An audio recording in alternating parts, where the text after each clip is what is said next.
You know, before we decide whether to save the earth or burn it to the ground, maybe just maybe we should hit pause, not just on our actions, but on our minds. And no, I don't mean that heavy, awkward silence when someone says, let's have a moment of silence for so and everyone lowers their heads and pretends to look solemn. That's not silence, that's performance, that's tension wearing a suit. I'm talking about actual silence, the kind where you stop talking even in your own head. You stop narrating everything, stop rehearsing conversations that never happen, stop planning the future like it's a to-do list. I mean the silence where you're just here. Because think about it, if your mouth is always moving, you can't listen. And if your mind is constantly spinning, you're not experiencing life, you're just juggling thoughts about life. Most of us don't live in the world. We live in our ideas about it. Now, what is the real world? Some say it's all material, made of atoms and energy. Others swear it's all mind, or soul, or some deeper consciousness. But look closer, both are just concepts, words, labels, maps we use to navigate. But reality isn't a map. Reality doesn't care what you call it. It just is.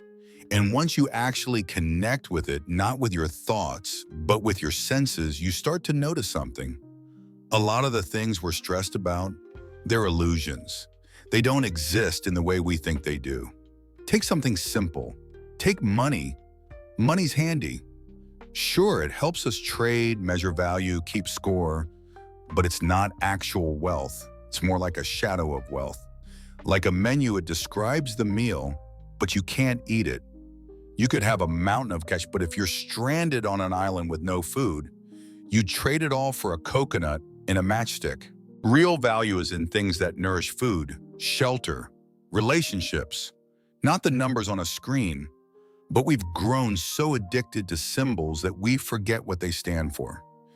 You can only sit in one car at a time, sleep in one bed per night, eat one meal in one sitting.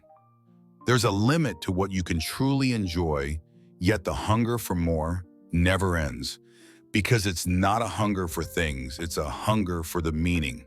And it gets worse when we confuse our identity with the idea of who we are.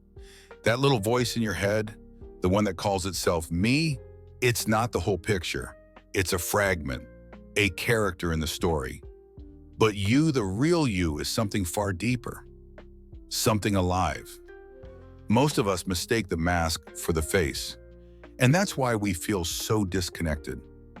I remember speaking to a woman once. She told me she was terrified of dying, and I asked her, "What is it exactly that you're afraid of?"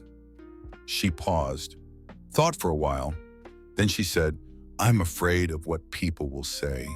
She said, "They'll talk, they'll whisper things like poor old Gert couldn't quite make it through." And in that moment, something clicked. Her fear wasn't really about death. It was about judgment. It was about the story other people would write about her once she was gone. Because here's the strange thing. Most of us build our identities from the outside in. We think we are who others say we are. We stitch together our personality from compliments, criticism, likes, dislikes, praise, and blame. But that's not you. That's just a collage of borrowed opinions. You're not the echo of their voices. You're the silence beneath them. And then there's time. Time really messes with us. People are always saying, "I don't have time," or "I just need more time." But what does that actually mean? What we really mean is, I'm not here. I'm not in this moment. We treat the present like a razor-thin hairline on a watch face barely visible, gone before we can even see it. But in truth, the present is all there is. No past, no future, just now unfolding endlessly. We act like the present is a tiny forgettable point where the future blinks into the past. But that's not it. That's just a mental trick. And we do another trick too. We tell ourselves we're the result of the past, a product of what came before. And then we start pointing fingers. I am the way I am because of what happened to me. My parents messed me up. My childhood wasn't fair. And we pass the buck just like Adam did in that old story. God says, "Did you eat from that tree?" And Adam says, "It was the woman." Then Eve says, "It was the serpent." And the serpent just silently stares like, "Yeah, I got nothing." We've been doing it ever since, pointing backward, blaming shadows. But here's the twist. The past doesn't drive you. It follows you like the wake trailing behind a ship. That wake doesn't push the boat forward. It just tells you where you've been, but the boat moves by what's happening now, the present moment. The wind in your sails, the choices you're making in real time. And yet, we live like the tail wags the dog. We say, "I act this way because of my trauma. My behavior is the result of my upbringing. My mind is broken because of what they did." But where does that chain end? We go to the parents, they blame their parents. They go further back, and so on. It's a game of hot potato with responsibility. But the truth is, it all starts here, right now. This moment, this breath is where creation begins. And whether you admit it or not, you're the one doing it. You're shaping reality. You're steering the ship. But we hesitate to accept that. Because if we do, then we're no longer victims. We're creators. And that's kind of terrifying. But also, freeing. See, here's the real kicker. You're not just a person reacting to life. You're life reacting to itself. You're the whole thing in disguise. That's what Jesus hinted at. And they crucified him for saying so. Because most people don't want that kind of power. Especially not in the West, and especially not in America. We're obsessed with the future. Always chasing it, always planning for it. We even say things like, "Yeah, I had to quit that job.